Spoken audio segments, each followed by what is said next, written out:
Me voy a levantar porque los profesores tenemos la mala costumbre de dar las clases de pie, yo creo que por una razón, que es por transmitir un poco más lo que queremos contar. Bueno, Paco, nos hemos conocido, ha tenido que viajar conmigo a Zamora porque perdió la guagua, el autobús, que no es difícil porque con los pocos que hay pues no es difícil perderlo, y vinimos hablando pues agradablemente un buen rato. Y yo aquí, lo digo muchas veces cuando doy esta charla, soy deudor con Jesús Palacios, con Tomás Llanes, con Javier Merino, con Marta, con José Emilio Llanes, con tantísima gente, porque en Zamora, Tomás, llevo desde el año 95, han pasado por tanto 26 años. Y yo realmente la pasión que tenía por el lobo, como todas las personas de mi edad, que ya pasamos de los 60, pues es por Félix Rodríguez de la Fuente. Él fue el inspirador, y yo en un determinado momento decidí pues que iba a ser biólogo, no como Félix, que era médico, era estomatólogo, pero sí para imitarle a él en lo que hacía. Y al final, pues por razones de la practicidad, pues en vez de hacer biológicas, pues hice veterinaria. Esa es la explicación. El lobo, digamos, el volcarme sobre el lobo empezó de una forma absolutamente circunstancial. Tomás, en el año 95, yo era director académico de aquel máster porque era director del Instituto de Ciencias de la Educación, y por ese motivo pues fui director de un máster, y yo conocía muy poco de la fauna, solamente me gustaba y era pues un aficionado. Tomás fue el que me introdujo en ese mundo, Jesús, Mariano, pues mucha gente que estaba en aquel momento, y yo fui aprendiendo, y lo único que me pidió fue que diese una conferencia de clausura. Tienes que dar una conferencia de clausura. Y digo, pero ¿cómo voy a dar yo una conferencia de clausura de un máster en fauna? Y pues elige el tema que quieras, que esté relacionado con lo tuyo, que es la ganadería. Elegí la ganadería y la fauna salvaje, y a partir de aquel momento pues poco a poco me fui metiendo en este mundo que me gusta. Pero el tema concreto del lobo, llevaba varios años en el plan de gestión y conservación del lobo ibérico, pues fue para ingresar como académico correspondiente en la Academia de Ciencias Veterinarias de Castilla y León, y yo quería hacer el mismo tema, la ganadería y la fauna salvaje, y el presidente de la academia me dijo que buscase un tema más específico. Siempre me había gustado el lobo, pues empecé y me pasé pues como 1 año y medio leyendo todo lo que había del lobo, y no me cansaría nunca, y he seguido leyendo.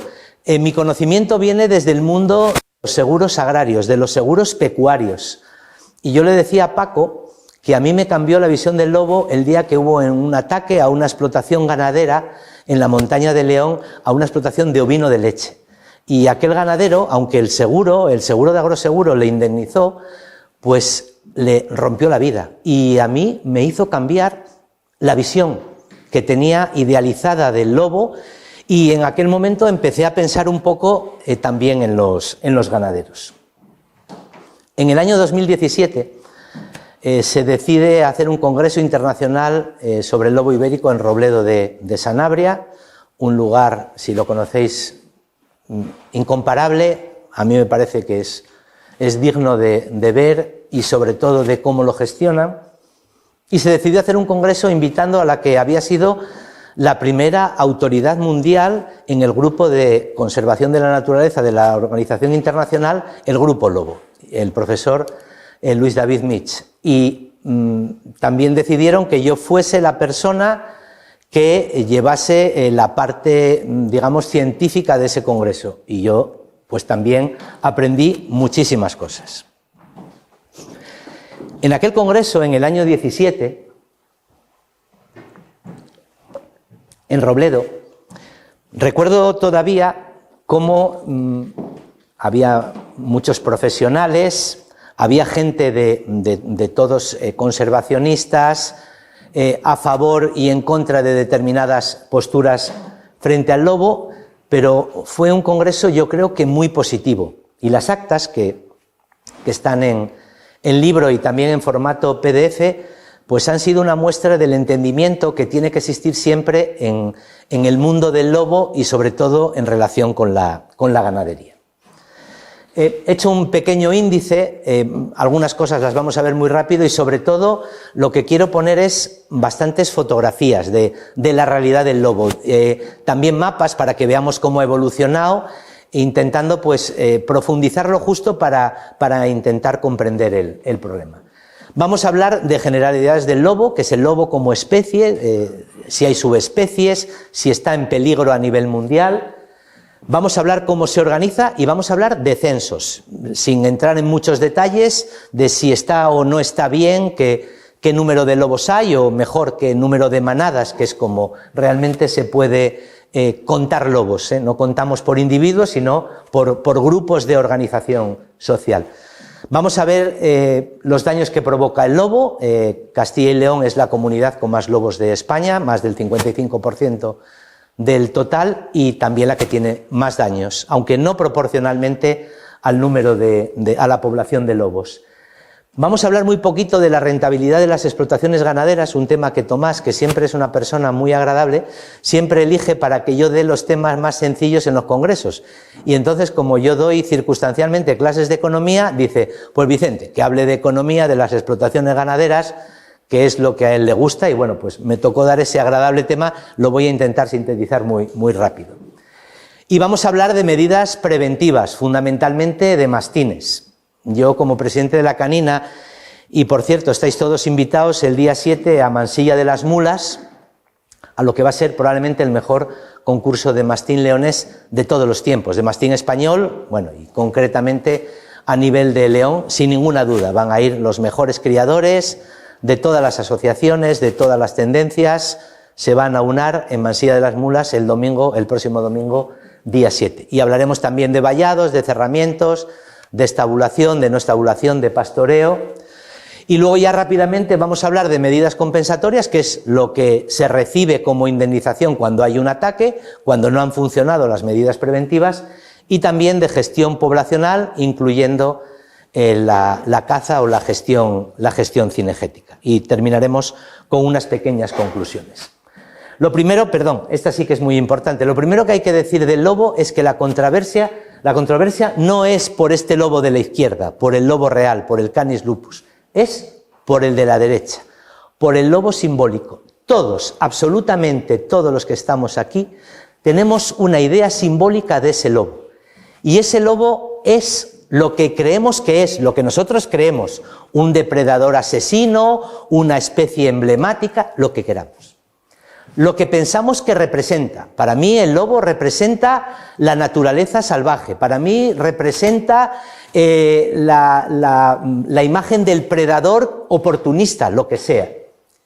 Y lo que queremos y necesitamos que sea para nuestro pensamiento. Es decir, que ese lobo tiene una ideología, y eso es lo que hace que muchas veces los enfrentamientos que hay entre distintos pensamientos frente al lobo sean prácticamente irreconciliables.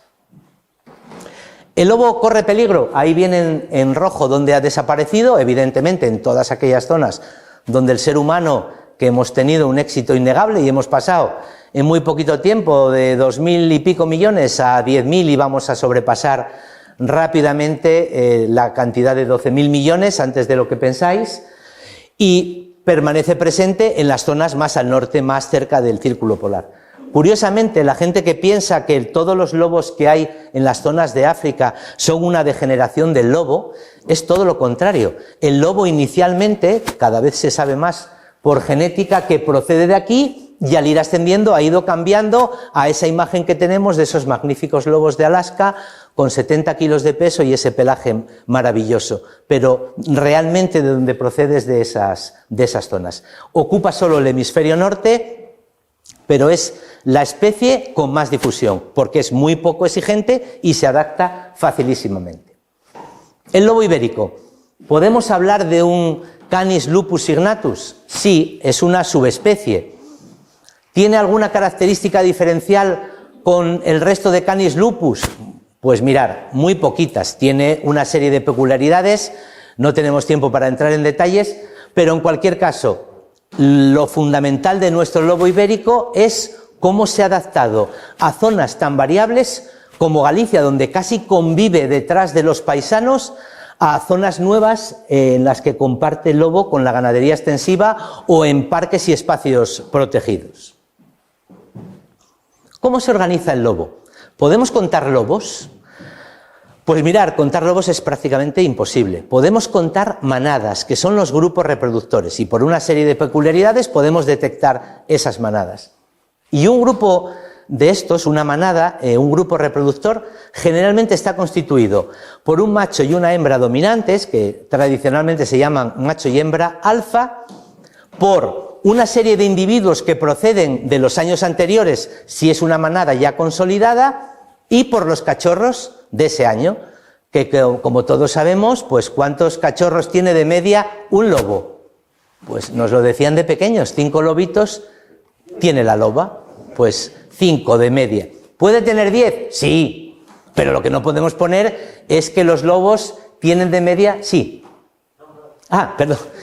Los lobos tienen de media 10 cachorros, no, excepcionalmente, como ocurre en muchas razas de perros que han heredado esa base genética, pues puede multiplicar por 2 el tamaño medio de reproducción. En cualquier caso, una manada media, vamos a decir, para simplificarlo, estaría constituida por unos 10 animales. Luego ya veremos que nunca es así, que evoluciona, pero como media sería eso. Y en este esquema del maravilloso libro de lobos de Mario Sáez de Buruaga, pues se ve una manada, el primer año que se constituye, la pareja tiene 5 cachorros, van falleciendo algunos animales a medida que pasa el tiempo, en el siguiente año ya son 4, permanecen 2 del anterior y así sucesivamente. De tal forma que al final las manadas, digamos, tienen una serie de individuos medios que cambian a lo largo del año y que se pueden establecer con un máximo de 9 ejemplares, lo que es la manada. Luego tenemos animales solitarios, animales dispersantes, que hay que contabilizarlos, ¿vale? Pero serían 9 animales la manada en el máximo, que sería en verano, y el mínimo que ocurre justo antes de los partos, que se establece en 5. Había muchos datos, hoy en día hay prácticamente consenso para simplificar que antes de los partos el mínimo son 5 y el máximo 9. Normalmente, podríamos multiplicar por 7 como media, normalmente cuando se dan censos de lobo casi siempre se utilizan los censos con el máximo número de ejemplares. Mirad, esto es como está el lobo actualmente en Europa. España tenía una población relicta aquí, pero todo esto prácticamente estaba sin lobos, quitando las pequeñas poblaciones de Italia y también de los Balcanes, ¿vale? Pero el lobo viene avanzando, ya está en Holanda, ya está en Bélgica, por supuesto en Alemania, en Polonia, en Eslovaquia, que tuvimos la oportunidad de conocerlo, y en Rumanía, todos esos países iban aumentando. Es decir, digamos que el lobo viene de las grandes poblaciones de Rusia, va reconquistando todo el terreno que había perdido. Y en España la expansión la hace desde el noroeste, donde estaba, que estaba pues prácticamente acantonado entre León, Zamora, Orense, Lugo, pues la expansión, y ya tenemos lobos en Madrid. Madrid capital pues está en las cercanías, pero digamos en la provincia de Madrid, está en Guadalajara, y bueno, pues aquí, perdonad, está relativamente en la zona de la dehesa salmantina, está bastante controlado por todos los daños que puede producir, y donde más daños está provocando actualmente, como veremos, son en las provincias de Ávila y de Segovia. Estos son datos también sobre el número de lobos. No interesa decir tenemos 2.000 lobos, 3.000 lobos, pero bueno, para hacernos una idea y comparar, la población de España, quitando la de Rumanía, es la más alta de Europa. ¿Y por qué? ¿Por qué el lobo está recolonizando tan rápidamente los territorios? Lo primero, porque la gente nos hemos ido del campo a la ciudad. Ese éxodo rural ha creado un vacío en el campo, hay también menos rebaños en pastoreo, y eso ha permitido que el lobo tenga zonas donde expandirse. Porque es muy poco exigente con el hábitat. En la etapa de expansión, el lobo tenía concentraciones muy elevadas en la zona de tierra de campos, con maizales, con campos de cereal, prácticamente sin posibilidad de consumir nada más que algunos conejos, algunas liebres o algunos topillos. Es un generalista. Se alimenta de animales silvestres, pero también de ganado doméstico, y se adapta a unas o a otras especies. No es un superpredador especializado, ni muchísimo menos.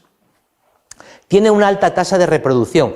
Aunque solo se reproduce una pareja en condiciones normales, podrían hacerlo más. Todos los años tiene 5 individuos y los que sobreviven al poco tiempo, a los 2 años, ya tienen capacidad de reproducirse y la tasa de reproducción es muy distinta a otras especies que conocemos emblemáticas, como por ejemplo el lince o el oso, como veremos después. Y luego tiene un menor acoso, tanto de venenos, que ha sido quizá lo más importante, como del furtivismo que se realizaba sobre el mismo, es decir, que tiene más posibilidades de sobrevivir que en el pasado. ¿La población de lobos en España es uniforme? Pues mirar, sí lo es. Lo que sucede es que en un determinado momento se estableció un límite, que era el río Duero, que lo conocéis muy bien, aquí os parte o atraviesa la ciudad, ¿vale? Se estableció el río Duero. ¿Por qué razón? Ahora está muy sobrepasado, pero en los años 90 todavía estaba al norte del río Duero. La razón fue intentar conservar unas poblaciones que estaban en peligro de extinción, que eran las poblaciones de Sierra Morena. ¿Lo hemos conseguido? No. ¿Qué hemos hecho? Pues lo que hemos hecho es que una directiva comunitaria haya reflejado ese límite, que es un límite artificial, porque aquí el Duero acaba, ¿y dónde seguimos aquí? Porque el lobo ahora viene por aquí, ya que está al norte, al sur, al este o al oeste. En definitiva, es una frontera que se puso en su momento pensando que podía ser una manera de proteger a esas poblaciones del sur para que se recuperasen. La población es la misma, el lobo no tiene ningún problema en atravesar ni ríos, ni autovías, ni nada, ¿vale? Y en la etapa de expansión, el principal problema son los daños a la ganadería, y esa es, digamos, el principal factor que condiciona la expansión del mismo. Aquí veis, aunque solo sea para Castilla y León, el lobo, evidentemente, esta figura es del libro de Mario Sáez de Buruaga, que hizo los censos en Castilla y León. Tenemos lobo en Cantabria, en Asturias y en todo Galicia. Prácticamente en la totalidad de las provincias solo están libres las zonas costeras. Pero esto nos sirve para que veáis dónde estaba el lobo en la década de los 70. Fijaros, aquí acantonado, también en Galicia y Asturias. En el año 98, fijaros que es el momento en que tiene una expansión muchísimo más clara, ya prácticamente en todas las provincias de Castilla y León. Ya en el año 2001, en el siguiente censo, ya está en Ávila, ya está en Segovia, todavía no había llegado a Madrid, ya estaba en Guadalajara, y como veis, en el último censo, 2012-2014, ha avanzado, pero menos. Fundamentalmente, el mayor avance se ha producido en las provincias de Ávila y de Madrid, y donde ha hecho realmente daño a la ganadería, y está haciendo, como veremos después, es en la provincia de Ávila, a explotaciones. En Salamanca, si alguno se pregunta por qué para ahí el lobo, esa es la zona de dehesa. La explotación en dehesa, de la ganadería en dehesa con el lobo, es casi, podríamos decir, incompatible. Tenemos ganaderías de lidia, tenemos cerdo ibérico, tenemos, digamos, un sistema de cerramientos y de conservación especial. Y en la provincia de Ávila, aunque no son dehesas, el sistema de pastoreo es similar, el ganado permanece todo el tiempo del campo, y eso es lo que ha creado un verdadero problema. Bueno, ahí se ponen lobos para que veáis cómo va avanzando, pero es lo mismo. Y esto es un resumen por cuadrículas de dónde está el lobo, pero yo creo que es mucho más significativo este cuadro que vamos a ver. ¿Por qué cuando se dice las 4 principales comunidades están en contra de la actual normativa que quiere promover o está promoviendo el Ministerio de Transición Ecológica? Esas 4 comunidades, que son Castilla y León, Galicia, Asturias y Cantabria, albergan más del 95% de la población de lobos. En concreto, solamente Castilla y León y Galicia ya casi explican el 80%, más de 3/4 partes. Y si añadimos Asturias, prácticamente el 95% de los lobos están ahí. Si unimos ya Cantabria, prácticamente la totalidad de los lobos, el resto no tiene importancia, están en esas comunidades. Por tanto, lo que se haga en esas comunidades es fundamental. Y además, la expansión del lobo depende prácticamente de forma total de Castilla y León, porque es hacia donde van las poblaciones. Por tanto, no se puede realizar ningún plan para el futuro del lobo que no tenga en cuenta a esta comunidad y los criterios que se han seguido. Estos son los censos del 2001, que son los puntos rojos, y luego encuadrados viene los de 2012-2013. Ya han pasado, el tiempo corre, por no decir que vuela, han pasado desde el último censo entre 9 y, si lo miramos con el 2014, que fue el último, 7, entre 7 y 9 años. Hacer un censo no es una cosa que se puede hacer de un día para otro, lleva mucho trabajo, pero probablemente los datos que vamos a hablar ahora de las 179 manadas en Castilla y León o las 297 en España están claramente sobrepasados, y seguro que estamos por encima de las 310, 315 manadas. Al sur del Duero también ha habido un crecimiento importante de 17 a 27, y el problema al sur del Duero no es el crecimiento de las manadas, sino que los daños no son proporcionales a ese incremento poblacional, es decir, la mayoría de los daños se producen en Ávila. El conflicto del lobo básicamente está provocado por los daños a la ganadería. ¿Y por qué se diferencia, como os decía antes, el lobo de otros vertebrados como el oso? ¿Por qué los ganaderos no tienen tanto miedo al oso? Quizá los apicultores, pero los ganaderos en general no tienen miedo al oso porque les mata 1 o 2 animales. La mayoría de la carne que consume el oso es como carroña, y luego es una especie que tiene muchos menos individuos. Podemos estar hablando de 300 y pico, 400 ejemplares, ¿vale? Y además su estrategia reproductiva es contraria, es una estratega de la adaptación, no de la reproducción. El lobo es, lo que os decía antes, justo lo contrario, y su estrategia es reproducirse. La R es reproducirse, y esa capacidad de reproducción y la estructura social que tiene y la poca exigencia que tiene para el hábitat y para las presas es lo que le hace que tenga una capacidad tan alta de expandirse sus poblaciones. Son muy oportunistas y cazan aquellos ungulados que son más vulnerables, es decir, aquellas especies que son más accesibles, y si tiene que elegir, va a elegir siempre el ganado. Frente a cualquiera de las otras especies, un corzo es mucho peor que el cazar a una oveja o un ternero. Entonces, ese es el problema, que siempre va a elegir. Otro problema es que con la encefalopatía espongiforme bovina, al más de las vacas locas, se retiraron muchos cadáveres del campo que el lobo consumía como carroña, y eso provocó un aparente aumento de los lobos, que fue un aumento de los ataques porque ya no tenía carroña para consumir. Esta diapositiva de Jesús, que resume los paisajes en los que está el lobo, en todos, desde una estepa cerealista hasta una dehesa, zonas de montaña, zonas de transición. Esto sería en la provincia de Ávila, zonas despejadas, más o menos con poco arbolado, con grandes extensiones de terreno, con las fincas valladas y con el ganado permanentemente en el campo y con pocas posibilidades de controlarlo. Y aquí ya os pongo, bueno, pues algunas imágenes, no son agradables. Yo soy de los que pienso que es un error censurar, incluidos los documentales, todas aquellas imágenes dañinas a la vista. Yo pienso que hay que demostrar la realidad, no deberíamos de ocultar esas cosas. No tenemos que poner, digamos, velos, sino de demostrar la realidad. Y bueno, la realidad es esta. La realidad, Javi lo habrá visto muchas veces, lobadas en las cuales pues un lobo entra en una explotación y aunque haya matado solo o mordido a 2 ovejas, pues están todas muertas apelotonadas. Se apelotonan y muertas timpanizadas, todas hinchadas a decenas. Aquí tenemos unas ovejas para decir que el lobo ocupa muchísimos paisajes, ¿vale? Y que la actitud del ser humano es fundamental. Pero la diapositiva que os quería poner es esta. ¿Por qué en las zonas de montaña hay pocos daños por el lobo?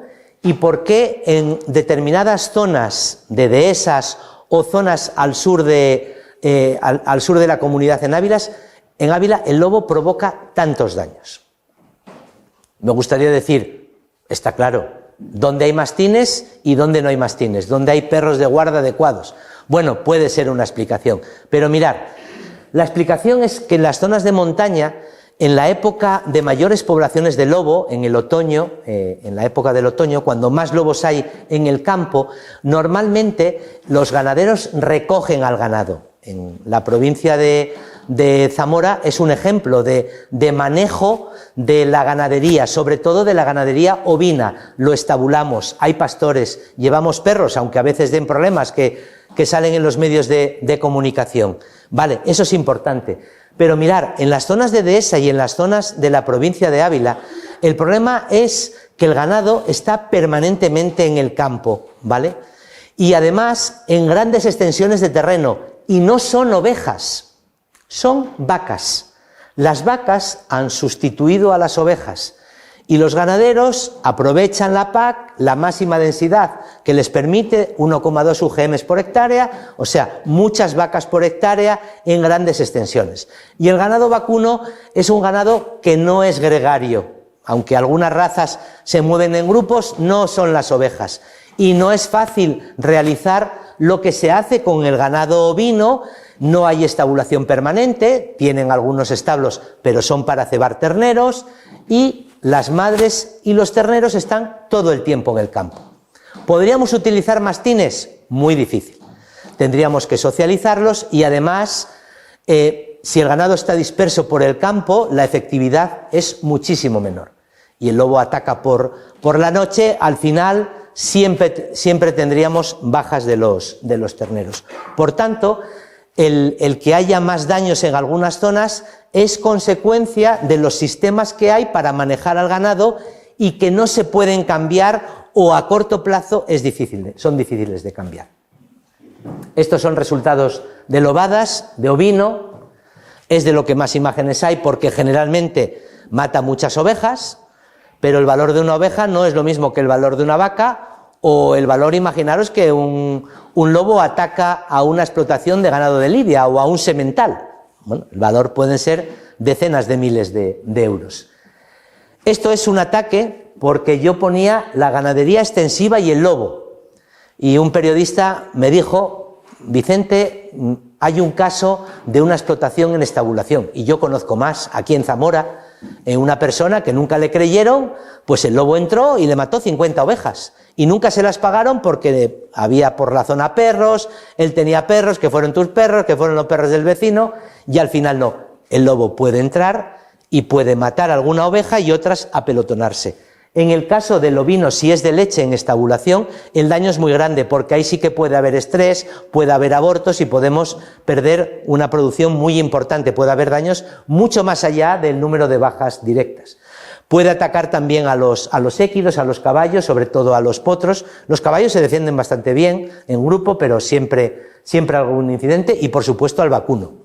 El lobo tiene miedo a una vaca, una sayaguesa, una listana, una asturiana, pues al final el lobo no se enfrenta, pero sí a un ternero o a una cría lo puede hacer, o a una vaca en el momento del parto que está más débil. Ahí veis un ternero atacado de una pardo alpina, otro muerto ahí abajo.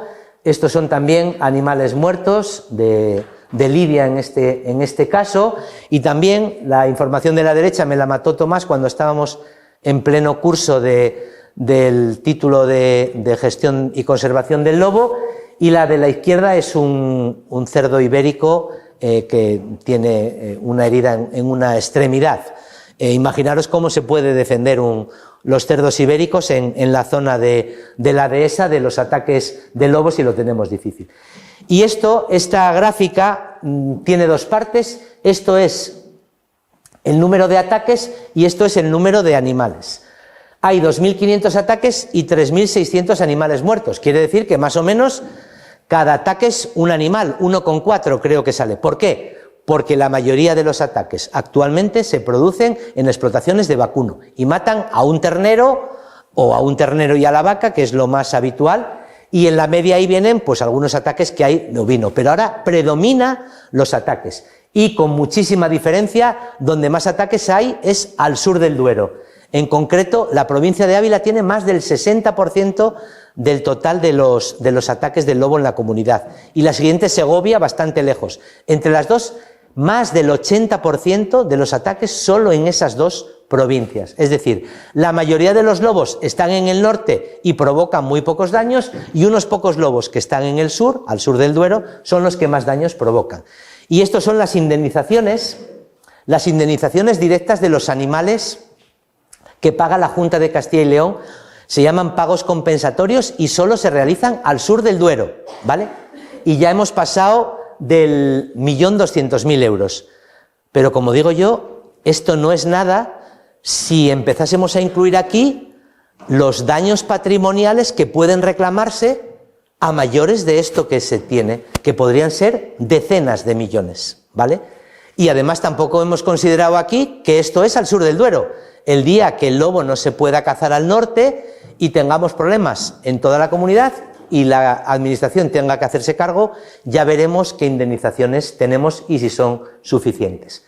Esto os lo he explicado, pero quería poner esta diapositiva en la que veis estos sistemas de explotación de zonas de puertos de montaña. Bueno, pues en esas zonas de puertos de montaña hay muchísimas menos bajas que en la provincia de Ávila.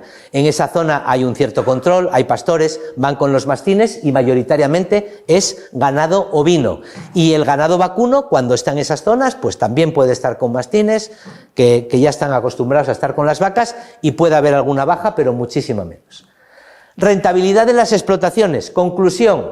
Pues mirad, si nosotros solamente consideramos lo que sale del bolsillo, que son los costes efectivos que se llaman, todos los ganaderos ganan dinero. Pero si consideramos todos los costes de verdad, que son las amortizaciones, tenemos que amortizar la maquinaria, tenemos que amortizar las instalaciones, etcétera, y los otros costes, que son la mano de obra propia, la mano de obra de uno mismo, y también los intereses del capital y de la tierra, que la tierra necesita una rentabilidad para ser, pues entonces con esos costes, como demuestro tanto para el ganado ovino como para el ganado vacuno, pues hay pérdidas, ¿vale?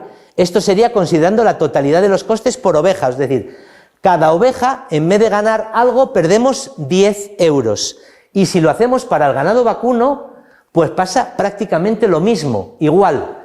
Fijaros, por cada una de las vacas perdemos 226 euros. Si no hubiese ayudas de la PAC, evidentemente la explotación de ganado actualmente sería ruinosa. Lo que salvan son esas ayudas, que son lo que están permitiendo que subsistan los ganaderos. Por tanto, el principal problema del lobo son los daños a la ganadería, concretamente a la ganadería extensiva y sobre todo a determinados sistemas ganaderos extensivos. Por ejemplo, en el País Vasco, esto es unos productores del queso Idiazábal, no quieren saber nada del lobo. ¿Por qué? Tienen ovino de leche que transforman en quesos de alto valor, y si ahí hubiese lobo ya no podrían seguir con el sistema de pastoreo en esos puertos, de subir con las ovejas, de ordeñarlas, etcétera. Se acabaría todo porque ya no resultaría rentable. Por eso no quieren saber nada del lobo. Y luego, es verdad que el número de animales afectados a nivel global es muy pequeño. El problema es que cuando te toca a ti, pues los daños pueden ser enormes, como os contaba en el ejemplo primero que os puse. ¿Qué medidas tenemos para evitar los ataques del lobo? Pues mirad, tenemos medidas preventivas, fundamentalmente los cerramientos o la estabulación por la noche, el guardarlo en un establo, los cerramientos vallados o electrificados, y los perros de guarda. En nuestro país, fundamentalmente mastines. No vamos a hablar si mastines ganaderos, mastines, perros grandes, adaptados a eso. Y fundamentalmente el mastín español, porque el mastín del Pirineo, pues bueno, digamos que está un poco, entre comillas, de adorno y no tienen ese problema. Luego hay otras medidas que son, una vez que no hemos podido evitar el daño, las medidas compensatorias, que son los seguros, el sistema de seguros agrarios, que es voluntario, y el sistema de pagos compensatorios, que es una, digamos, competencia de la administración para compensar en aquellas zonas donde no se puede hacer gestión, en principio, del lobo. Y, en último lugar, que es lo más conflictivo, las medidas de gestión de poblaciones, que serían la caza y el control de esas poblaciones por parte de personas ajenas a los cazadores. Muy rápido. Medidas preventivas. Aquí están las dos, un mastín y un vallado con las ovejas. Para el ganado ovino, con mastines, con 2 mastines por cada 100 ovejas, o no hace falta que sean esa proporción, si tenemos 1000 ovejas, con 8 mastines o 9 es suficiente, y un cerramiento por la noche podemos evitar muchísimos ataques. Tenemos otros sistemas, muchísimos. Talegón describía todos los que os imagináis, barreras acústicas, luminosas, fladris, muchísimos. ¿El fladri qué es? Por si no lo sabéis, pues son estas banderitas que son tan aficionados los tibetanos a poner siempre eso, pero que también se pueden utilizar con fines. Sirven al principio, luego el lobo se acostumbra y como el vallado sea accesible, pues ningún problema. Me gustaría decir, aquí está José Emilio Llanes, autoridad mundial en burros, con perdón, de 4 patas me refiero, de zamorano leonés. Me gustaría decir que el asno zamorano es la panacea para acabar con el lobo. Es una ayuda, pero el lobo, en cuanto se entera de que lo que rebunda es el asno y no pasa nada más, pues se acabó lo que se daba. Puede acabar con el asno también, claro que sí. Esto fue efectivo en algún momento. Hay también métodos modernos, y podríamos utilizar collares GPS que midiesen los latidos y, bueno, sofisticaciones que llegarán. Las cámaras están ayudando mucho para seguirlo, los drones, pero al final el vallado, sobre todo electrificado, y sobre todo los mastines, son las medidas preventivas mejores. El mastín se integra con el rebaño, tenemos que socializarlo y esa es la clave. Si el mastín no se socializa, es decir, no convive desde pequeño con el rebaño, mal.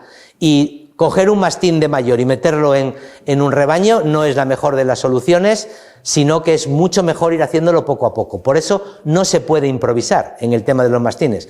Un ganadero de Ávila no haría bien en llegar a Mansilla de las Mulas y coger 3 mastines campeones. Haría bien en poco a poco llevar unas crías de mastín y socializándolo con los animales, intentar hacer un cerramiento en una zona en la que pudiese meter a los animales más débiles, los terneros, y así poder luchar contra el lobo.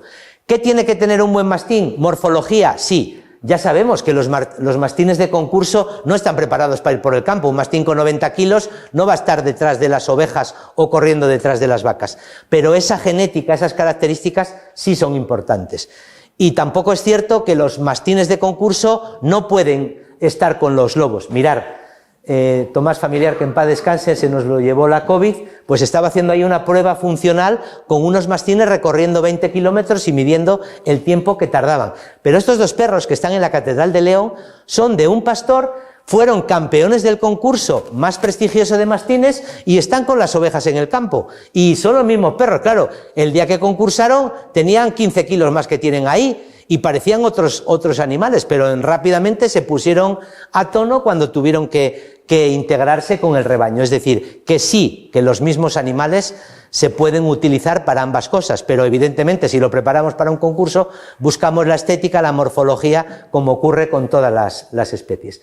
Y ahí están mastines de ovejas merinas que vienen en transhumancia, mastines que vienen desde Extremadura caminando con las ovejas. Y en estos diagramas del libro de la Fundación Oso Pardo sobre el mastín, pues que os pongo, fundamental que el mastín se críe con los rebaños, y además que, por ejemplo, esté con animales jóvenes, con corderos, para no tener miedo. En el caso del vacuno es todavía más importante, porque el mastín ve muy grande a las vacas, entonces es importante que se críe con terneros para que no sea eso. Luego el mastín tiene que acostumbrarse a estar con el rebaño, y si no lo cumple le damos una orden para que vuelva, y hay que quitarle la costumbre que tiene de perseguir a las ovejas, porque aunque no son perros cazadores, pues algunos tienen esa costumbre, y si no se puede quitar, lo mejor es eliminarlo, porque va a ser un animal problemático. No deben de convivir con los niños, nunca. Mastines que van a ser ganaderos no deberían de estar conviviendo con los niños, y en el momento en que entregamos los mastines, su única, digamos, compañía tiene que ser la del rebaño, el rebaño en el que esté integrado. Os decía lo de 2 mastines por cada 100 ovejas, si son más ya no hay proporción, Hay rebaños de 2000 ovejas que pueden ir con 15 o 16 mastines, pero digamos que no hay una proporción cada 100 ovejas 2 mastines, no necesitamos con 2000 llevar 40 mastines, ¿vale? Como veis, se integran. Normalmente los que están con el ganado ovino se prefieren capas similares a las de las ovejas. Ellos se encuentran más a gusto, pero sobre todo las ovejas también. Lo consideran uno más. Y lo que os comentaba, que se críen con corderos o con terneros, porque bueno, mirar ahí, el mastín va a respetar, un buen mastín va a respetar a la vaca, pero evidentemente si los criamos de pequeños con las vacas, pues pueden tener miedo y eso es contraproducente. Y bueno, pues hay un concurso en León de mastín, 8 campeonatos y al final el campeón de todos los concursos pues se le da un premio anual al mejor mastín. Y bueno, pues ya veis ahí ejemplares. Este chico que está aquí mide 1,90. Es para que os hagáis una idea del tamaño de esos mastines, ¿vale? Para que veáis que no es mentira, ese soy yo el que está detrás. Y me saca la cabeza, o sea que esos mastines son muy altos, ¿vale? Y luego, pues el mastín en los planes de gestión, por lo menos en teoría, se considera como una herramienta y pueden ser subvencionados, aunque bueno, eso hasta ahora solo ha funcionado regular, es manifiestamente mejorable y un mastín tiene un coste bastante elevado al año, de 400, 500 euros de pienso, veterinario, etcétera. Y luego la adquisición también, y un mastín no te dura 14 años, a los 8 o 9 años ya tienes que estar pensando en otro nuevo, hay que amortizarlo, con lo cual el coste es considerable y notable. Medidas compensatorias. Yo siempre he sido partidario del sistema de seguros agrarios. ¿Por qué? Porque el sistema de seguros agrarios lleva una inspección por parte de veterinarios y una comprobación de los daños. Y además porque es un sistema semipúblico y que tiene subvenciones y ayudas. No obstante, como al sur del Duero no se pueden tomar todas las medidas, la Junta de Castilla y León estableció un sistema similar a un seguro, pero que tú no tienes que pagar nada. Y es un pago compensatorio por los animales muertos por el lobo. No lo comprueban veterinarios, eso puede ser a veces una fuente de problema, sino la Guardería Forestal va a mirarlo por una serie de indicios, establece si es lobo y entonces recibe una indemnización. Ya acabo, ya queda poco, no veo la hora, sí. También se puede pagar por servicios ambientales. ¿Hay alguna solución? Me dicen, Vicente. Digo, no, pues si aquí no hay nada, está todo inventado. En la Diputación de Álava, pues aquellas personas que convivían con los mastines, por ejemplo, los que tenían quesos y ovejas de leche, pues se les daba un pago anual por número de cabezas por tener que convivir con el lobo, independientemente de que hubiese o no hubiese bajas. Digamos que sería una especie de ayuda similar a la de la PAC. Y luego, ¿dónde está el conflicto social? Pues mirad, básicamente el conflicto social está en el control poblacional, por aquello que os decía al principio, porque hay dos lobos, el lobo real y el lobo simbólico. Y entonces el lobo simbólico, para los habitantes del medio urbano, hoy casi todos somos urbanitas, lo vemos pues como una especie de una enorme belleza que contribuye al equilibrio de los ecosistemas, etcétera, etcétera. Y los habitantes del medio rural, los ganaderos, lo ven de otra forma, lo ven como un depredador que puede arruinar su futuro. En ese equilibrio, jugando con ese equilibrio que decía Paco al principio, pues es donde nos podemos mover. Por tanto, el hecho de que se intente incluir en un catálogo ahora mismo no era el momento, no es el momento de posicionarse porque el lobo va bien, se está expandiendo las poblaciones y no hay ningún problema. Y ese equilibrio, si se rompe por el intento de incluirlo en el listado de especies de protección especial, es decir, que no sea cinegético, que no se pueda cazar, nos puede ocasionar muchos problemas. Y no lo dicen los de un partido político, los dicen también los del propio partido político que promueve ese cambio, con lo cual algo se está haciendo mal o al menos no se está haciendo todo lo bien que se pudiera. Ese conflicto del lobo es un conflicto de valores, es un conflicto irresoluble. Yo le comentaba a Paco, las situaciones más desagradables las he pasado en el plan de conservación y gestión intentando templar gaitas, que llamamos en Asturias, y no lo consigues. Al final hablan lenguajes distintos, son posturas enfrentadas que no conducen a nada. Y hay que ser moderados. Esto es lo que no puede ser. No podemos agredir, no podemos digamos, ir en contra de personas que legalmente están haciendo una actividad. Eso no se puede. Yo repito, en el plan de gestión, esa es una fotografía de hace ya 5 o 6 años, yo ahí me di cuenta que las personas que asistíamos hablábamos idiomas diferentes, lenguajes diferentes, que no nos íbamos a entender nunca si no intentábamos hacer, digamos, consenso y olvidarnos de nuestra idea del lobo, que cada uno la teníamos. Y hay manifestaciones a favor del lobo, lobo vivo, lobo protegido, y en contra, menos lobos, más campesinos, ganadería sí, lobo no. Conclusiones a las que podemos llegar. La ganadería está unida a la cultura y, por tanto, si la razón de conservación del lobo es la cultura, tenemos que conservar primero la ganadería, porque una cosa sin la otra no se entiende. El lobo, por supuesto que tiene derecho a existir, pero tenemos que hacerlo compatible y tendrá que existir allí donde pueda existir. No es un símbolo de la conservación del patrimonio natural. El lobo está fundamentalmente en agroecosistemas, es decir, en sistemas modificados por el hombre, sistemas agrícolas, forestales y ganaderos que compatibilizan ese equilibrio entre la ganadería y el medio ambiente. Y hay medidas preventivas, pero sobre todo tiene que haber diálogo entre las distintas partes, nunca olvidarnos de eso.